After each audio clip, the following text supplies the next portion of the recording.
मेरे प्यारे विद्यार्थियों, जैसे कि आपने इस वीडियो का थंबनेल देख रखा होगा कि ये क्या है, बैंकिंग फाइनल अकाउंट फॉर्मेट है। क्या है? बैंकिंग फाइनल अकाउंट फॉर्मेट है।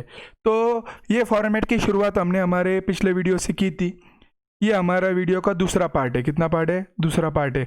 अगर आपका पिछला पार्ट देखना रह गया होगा या कोई डायरेक्टली दूसरे पार्ट से शुरुआत कर रहा होगा तो मेरी उनसे रिक्वेस्ट है कि वो पहला पार्ट देखे फिर दूसरे पार्ट पे आए, क्योंकि अगर आप पहला पार्ट देखेंगे तो ही आपको क्या होगा, दूसरा पार्ट समझेगा। ठीक है? तो मुझे ऐसा लग रहा है कि अभी जो भी ये वीडियो देख रहे हैं उन्होंने पहला पार्ट देखा होगा, और अगर किसी ने नहीं देखा है तो वो हमारा पहला पार्ट देखेंगे और दूसरे पार्ट की फिर देखेंगे उसको। ठीक है? तो अभी हम क्या करने वाले, हमारे दूसरे पार्ट में हमने पहले पार्ट में क्या किया था, हॉरिजॉन्टल वर्टिकल देखा था। डिफरेंस फॉर्मेट में क्या होता है, हमारा पुराने फॉर्मेट को क्या कहते हैं, हॉरिजॉन्टल, नए को क्या कहते हैं, वर्टिकल। और उसके बाद में हमने क्या किया था, फॉर्मेट देखा था बैलेंस शीट का, और उसमें शेड्यूल नंबर 1 से 5 देखे थे। ठीक है? तो आपको यहाँ तक वो समझ में आया होगा। अभी हम क्या करेंगे, यहाँ पे हमारा जो एसेट्स है, एसेट्स देखेंगे, और एसेट्स देखने के बाद शेड्यूल नंबर 6 से 11 देखेंगे, और schedule number 12 plus bill for collection भी देखेंगे। ठीक है? तो अभी हमारा शेड्यूल दूसरी हेडिंग क्या होती है, जो हमारी पहली हेडिंग की थी, क्या थी वो, कैपिटल एंड लाइबिलिटीज। अभी हमारी दूसरी हेडिंग क्या होंगी, एसेट्स। क्या होंगी? एसेट्स। तो एसेट्स में क्या होता है, बेसिकली शेड्यूल नंबर 6 से लेके शेड्यूल नंबर 11 होते हैं। कितने होते हैं? शेड्यूल नंबर 6 से लेके शेड्यूल नंबर 11। तो शेड्यूल नंबर 6, 7, 8, 9, 10, 11 आपको आप मेरे स्क्रीन पे दिख रहे होंगे। शेड्यूल नंबर 6 का नाम क्या है, मेरे साथ रिपीट करो। शेड्यूल नंबर 6 का नाम क्या है, cash and balance with RBI. Schedule number 7 का नाम क्या है, balances with bank, money at call and short notice. Schedule number 8 का नाम क्या है, इन्वेस्टमेंट। शेड्यूल नंबर 9 का नाम क्या है, एडवांसेस। शेड्यूल नंबर 10 का नाम क्या है, फिक्स एसेट। शेड्यूल नंबर 11 का नाम क्या है, अदर एसेट। अदर एसेट मतलब वो एसेट की जो ऊपर किसी में नहीं आता। अब ये एसेट में जो 6 से 11 है, इनको हम डिटेल में कब समझेंगे, बाद में समझेंगे। अभी आपसे भी याद रखो, जैसे हम ऊपर कैपिटल एंड लायबिलिटी लिखने के बाद 1, 2, 3, 4, 5 लिखते थे, और उनकी जो वर्किंग के अमाउंट आती थी वो करंट ईयर में लिखते थे और उनकी टोटल करते थे। सेम उसी टाइप का एसेट की हेडिंग लिखना है। एसेट में 6 से 11 की जो शेड्यूल है वो लिखना है। 6 से 11 की जो वर्किंग नोट, शेड्यूल की वर्किंग नोट बनेंगी ना, उनकी शेड्यूल की वर्किंग नोट बनानी है, और उस वर्किंग नोट की जो अमाउंट आएगी वो वर्किंग नोट की अमाउंट हमें क्या करनी है, करंट ईयर में लिखनी है, और उसकी ये जो 6 से 11 की ये अमाउंट रहेगी उसकी टोटल करनी है। ठीक है? जैसे आपको यहाँ पे नीचे दिख रहा होगा, देखो मैं आपको यहाँ पे बताता हूँ, टोटल दिख रहा है, तो आपको यहाँ टोटल के सामने यहाँ पे करंट ईयर के कॉलम में क्या करनी है, टोटल करनी है। क्या करनी है? टोटल करनी है। ठीक है? तो ये है हमारे एसेट्स। जैसे हम ऊपर लाइबिलिटी की टोटल करेंगे वैसे हम नीचे एसेट की टोटल करेंगे। उसके बाद में सेपरेट हेड होगा कॉन्टिजेंट लाइबिलिटी, उसका सेपरेट शेड्यूल नंबर होगा, शेड्यूल नंबर 12, और उसका जो भी होगा वर्किंग नोट की जो भी टोटल आएगी वो डायरेक्टली करंट ईयर में लिखेंगे। याद रखना है हमें कि हमारे करंट ईयर की कैपिटल की शेड्यूल नंबर 1 से लेके 5 की टोटल प्लस शेड्यूल नंबर 6 से लेके 11 की टोटल ये सेम होनी चाहिए, तो ही हमारी बैलेंस शीट टैली होती है। इसमें शेड्यूल नंबर 12 का कोई पार्ट नहीं होता। शेड्यूल नंबर 12 सिर्फ मेंशनिंग के लिए होता है, बताने के लिए। ठीक है? यानी हमें क्या करना होता है, शेड्यूल नंबर 12 की अमाउंट सिर्फ लिखनी होती है। बहुत से बच्चे क्या करते हैं, शेड्यूल नंबर 1 की 5 की टोटल करते हैं और 6 से 12 की टोटल करते हैं, और बोलते हैं 1 से 5 की टोटल 6 से 12 के सेम आनी चाहिए। सेम नहीं, क्योंकि शेड्यूल नंबर 1 से 5 ये हमारी लाइबिलिटीज है, और शेड्यूल नंबर 6 से 11 ये हमारी क्या है, एसेट्स है। तो हमारी लाइबिलिटीज और एसेट की टोटल सेम आनी चाहिए, तो हमारा बैंकिंग फाइनल अकाउंट क्या होगा, टैली होगा। तो आपको ये डिफरेंस सबसे पहले मैं बताना चाहता था, ये समझ में आया होगा। तो शेड्यूल नंबर 12 के नीचे आपको कुछ तो दिख रहा होगा, बिल फॉर कलेक्शन।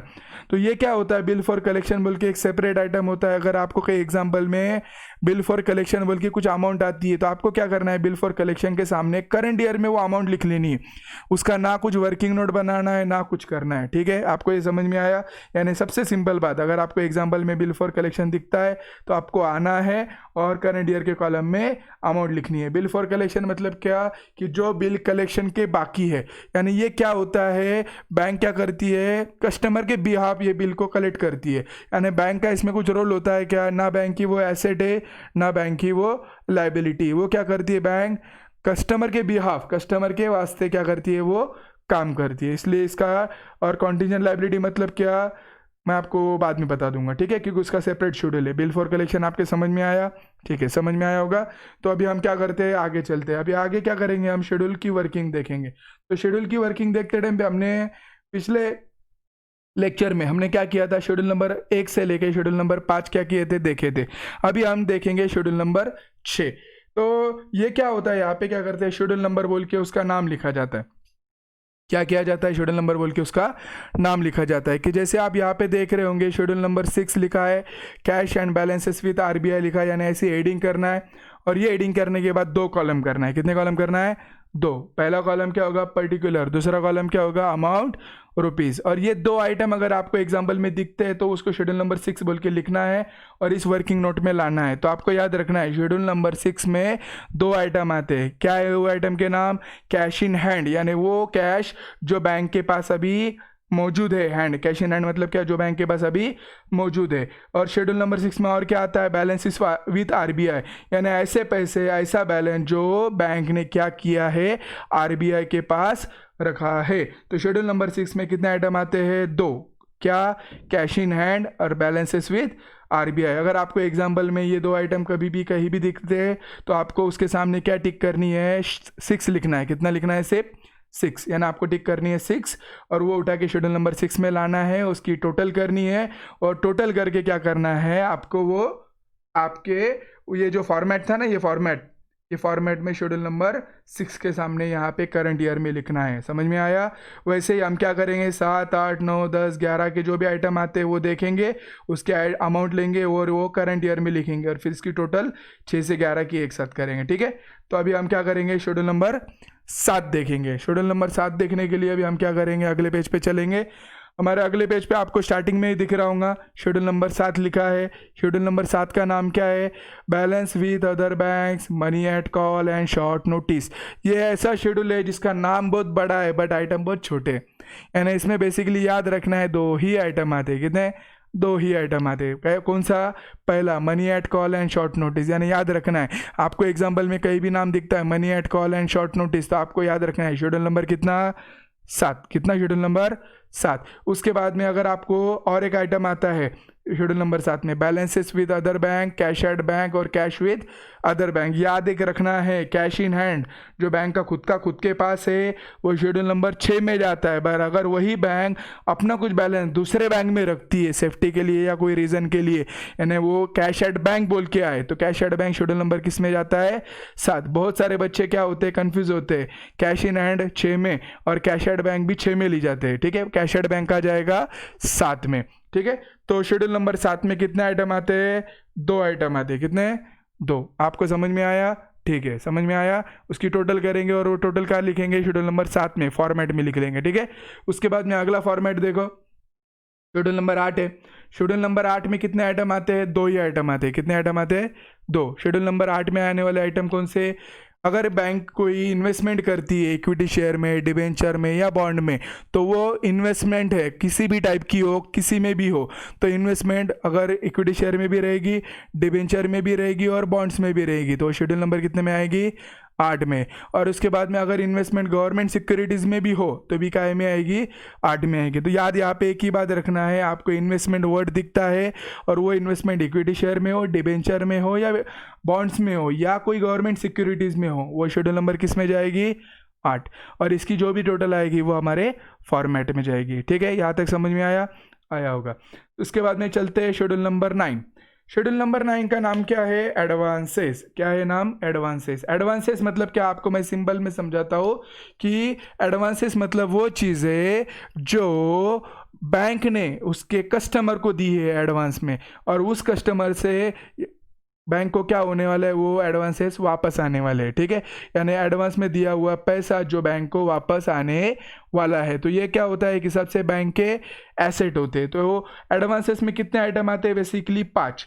पहला आइटम क्या आता है, बिल परचेस एंड डिस्काउंटेड, यानी बैंक ने समझो कोई बिल परचेस किया होगा और उसको डिस्काउंट किया होगा, तो वो किस में आएगा, शेड्यूल नंबर 9 में। उसके बाद में समझो बैंक ने लोन दिया है, कैश क्रेडिट दिया है, क्रेडिट फैसिलिटी में कैश दिया है या ओवरड्राफ्ट दिया है, तो ये आइटम किस में आएगा, शेड्यूल नंबर 9। उसके बाद में एडवांसेस का तो नाम है, नाम तो सेम इसमें आएगा। उसके बाद में याद रखना है कि bill purchase, discounted, loan, cash credit, overdraft और एडवांसेस, ये 3 आइटम होंगे। इसकी टोटल शेड्यूल नंबर 9 में होगी। और इसके नीचे मैंने लिखा है लेस बैड डेब्ट्स यानी आरडीडी और less rebate on bill discounted. ये जो 2 आइटम होते हैं ये क्या किए जाते हैं, ऊपर की जो 3 आइटम की टोटल होती है उस 3 आइटम की टोटल में से ये टोटल माइनस कर रहे हैं। फॉर एग्जांपल ऊपर तीनों की टोटल 1,10,000 है, उसमें से समझो ये एक 6,000 है आरडीडी और रिबेट 4,000 है, तो 10,000 दोनों मिलके 10 हो गए। 10 में से 10 गए तो बचे कितने, 1,00,000। ठीक है, तो आपको याद रखना है शेड्यूल नंबर 9 में ऊपर के तीनों के आइटम की टोटल करनी है और तीनों के आइटम टोटल करने के बाद उसमें से नीचे के अगर 2 आइटम होते हैं एग्जाम्पल में तो माइनस करने हैं और जो टोटल आएगी वो हमारे शेड्यूल नंबर 9 के सामने एडवांसेस के सामने जो करंट ईयर का कॉलम होगा ना उसमें जाएगा। ठीक है, तो शेड्यूल नंबर 9 भी समझा होगा। तो आगे देखो शेड्यूल नंबर 10 दिख रहा होगा। शेड्यूल नंबर 10 क्या है, फिक्स एसेट है। क्या है, फिक्स एसेट। फिक्स एसेट मतलब कौन से एसेट, जो एसेट फिक्स है, जो कंपनी ने फिक्स परचेज किए हैं, जैसे हमारे नॉर्मल एग्जांपल में होते थे ना उसी टाइप के एसेट। मतलब कौन सा, जो भी है, furniture, building, plant and machinery, premises वगैरह जो भी रहेंगे ये फिक्स एसेट आपको जो पहचान में आएंगे वो फिक्स एसेट आपको क्या करना है, शेड्यूल नंबर 10 में लिखना है। तो शेड्यूल नंबर 10 एकदम सिंपल है। शेड्यूल नंबर 10 में आपको क्या करना है, आपको कोई भी फिक्स एसेट दिखता है, याद रखो मेरा word fix asset, only fix asset. अगर आपको फिक्स एसेट दिखता है तो शेड्यूल नंबर 10 में लेके जाना है, जो भी अमाउंट उसकी रहेंगी वो लिखना है। और उसके बाद में समझो अगर आपको कोई डेप्रिसिएशन वगैरह का आइटम होता है तो यहाँ पे मैंने लिखा नहीं, मैं भूल चुका हूँ, तो आपको याद रखना है यहाँ पे क्या करना है, वो अमाउंट लिखनी है और उसके बाद में जो भी डेप्रिसिएशन होगा उनकी टोटल में से वो डेप्रिसिएशन माइनस करना है अगर होता है तो। ठीक है, तो शेड्यूल नंबर 10 में क्या आएगा, सारे एसेट आएंगे लेस उसका डेप्रिसिएशन आएगा। ठीक है, तो अभी हम आगे चलते हैं शेड्यूल नंबर 11। शेड्यूल नंबर 11 का जैसे कि आप नाम देख रहे होंगे अदर एसेट। अदर एसेट मतलब क्या, वो एसेट जो लग रहा है आपको एसेट है बट ना वो शेड्यूल नंबर 6 में आया, 7 में आया, 8 में आया, 9 में आया, 10 में आया। अगर वो एसेट किसी में नहीं आया तो वो किस में आया, शेड्यूल नंबर 11 में आया। तो याद रखना है आपको शेड्यूल नंबर 11 क्या है, अदर एसेट। तो अदर एसेट याद है, ठीक है। अदर एसेट मतलब वो एसेट जो ऊपर किसी में नहीं आया। तो इसमें क्या होता है, इंटरेस्ट आउटस्टैंडिंग ऑन इन्वेस्टमेंट, यानी इंटरेस्ट आना बाकी है। तो समझो आपका कहीं इंटरेस्ट इन्वेस्टमेंट पे आना बाकी है तो वो आपकी एसेट है, तो वो अदर एसेट में आएगी। उसके बाद में टीडीएस या आपने टैक्स एडवांस में पेड किया वो आपके अदर एसेट में आएगा, बैंक ने समझो। उसके बाद में स्टेशनरी वगैरह या स्टैम्प का कुछ स्टॉक बचा रहेगा, क्लोजिंग स्टॉक, तो वो स्टॉक भी का आएगा, अदर एसेट में आएगा। उसके बाद में समझो बैंक ने कोई नॉन बैंकिंग एसेट लिया है सेटिस्फेक्शन क्लेम के किसी, ठीक है, तो वो भी 11 नंबर में आएगा। इंटर ऑफिस एडजस्टमेंट, जैसे मैंने आपको बताया था, अगर इंटर ऑफिस एडजस्टमेंट डेबिट बोल के आता है तो शेड्यूल नंबर 5, और अगर इंटर ऑफिस एडजस्टमेंट क्रेडिट बोलकर आता है तो शेड्यूल नंबर 11। और अगर ऊपर के इसमें कोई नाम नहीं दिख रहा है तो आपको सेपरेट नाम लिखना है अदर एसेट बोल के, और वो अदर एसेट में लिखना है। और याद रखना है शेड्यूल नंबर 11 में जो एसेट आते हैं उन सब की टोटल करना है, और वो टोटल कहाँ पर लिखनी है, हमारे फॉर्मेट में। तो आपको यहाँ तक समझ में आया होगा। तो अभी आपको मैं वापस एक बार बता देता हूँ कि आपको क्या करना है, शेड्यूल नंबर 6, 7, 8, 9, 10 और 11 की क्या करनी है, वहाँ पे वर्किंग करनी है, और वो वर्किंग की जो अमाउंट आएंगी वो यहाँ पे करंट ईयर में लिखना है, और 6 से लेके 11 की टोटल यहाँ पे टोटल में लिखनी है। ठीक है, एक बात हमेशा याद रखना है, हमारी 1 से लेके 5 की टोटल और 6 से लेके 11 की टोटल अगर मैच हो गई तो हमारा एग्जाम्पल टैली हो गया। ठीक है, इसके बाद में हम देखेंगे कॉन्टिंजेंट लायबिलिटी। अभी कॉन्टिंजेंट लायबिलिटी मतलब क्या, कि कॉन्टिंजेंट लायबिलिटी मतलब वो लायबिलिटी कि जो लायबिलिटी हो भी सकती है और नहीं भी हो सकती, यानी वो किसी कंडीशन पे डिपेंड है। कॉन्टिंजेंट लायबिलिटी मतलब वो लायबिलिटी जो किसी कंडीशन पे डिपेंड है। तो कॉन्टिंजेंट लायबिलिटी में याद रखना है, कॉन्टिंजेंट लायबिलिटी में कौन कौन से आइटम आते हैं, समझो acceptances, endorsement and other obligation बोल के अगर आइटम आपको दिखेगा तो आपने वो 12 नंबर में डालना है। उसके बाद में वर्कमैन कंपनसेशन, यानी समझो कोई वर्कमैन है, उसका एक्सीडेंट वगैरह होता है और उसने कुछ फाइल क्लेम किया है, यानी कुछ इंश्योरेंस वगैरह का अमाउंट मांगी है, या कुछ नुकसान भरपाई मांगी है, बट वो क्लेम होगा क्या नहीं होगा फ्यूचर में पता नहीं, यानी वो लाइबिलिटी कैसी है, कंडीशनल है, तो वो लाइबिलिटी में भी किस में आती है, शेड्यूल नंबर 12। और अगर ऐसी कोई अदर लाइबिलिटी जो कॉन्टिजेंट है, यानी वो हो भी सकती है और नहीं भी हो सकती, ऐसा अगर आपको कुछ दिखता है तो शेड्यूल नंबर किस में आएगी, 12। तो आपको यहाँ तक समझ में आया शेड्यूल नंबर 12 में क्या आता है, ऐसी लाइबिलिटी जो हो भी सकती है और नहीं भी हो सकती, वो शेड्यूल नंबर 12 में आएंगी। और इसके करंट ईयर में सिर्फ अमाउंट लिखेंगे, वो टोटल में नहीं पकड़ना है, ठीक है। इसके बाद में अगर लास्ट आइटम जो हमारा बैलेंस शीट का बचता है वो क्या है, बिल फॉर कलेक्शन। तो बिल फॉर कलेक्शन में याद रखना है आपको, नॉर्मली एग्जाम्पल में अगर कहीं पे भी कुछ बिल फॉर कलेक्शन वगैरह के साथ जैसा कुछ नाम दिखता है तो उसकी अमाउंट लेनी है और करंट ईयर में डाल देनी है, ठीक है। तो मुझे ऐसा लगता है कि आपको हमारे पहले लेक्चर में जो समझाया उसके बाद अभी हमने जो देखा यहाँ पर एसेट में शेड्यूल नंबर 6 से लेके शेड्यूल नंबर 11 और उसके बाद में शेड्यूल नंबर 12 और उसमें आने वाले आइटम कौन कौन से हैं, ठीक है। तो आपको क्या करना है, ये आइटम याद रखने हैं, ओके। तो आपको ये सब कुछ समझा होगा, नहीं समझा है तो एक बार वीडियो वापस से देख ले, और अगर फिर भी नहीं समझा तो मुझे कमेंट सेक्शन में बताएं, मैं आपको क्या करूँगा, जो भी डाउट्स होंगे वो क्लियर करूँगा। तो सभी का मेरा ये वीडियो सुनने के लिए धन्यवाद, ठीक है, ओके, थैंक यू।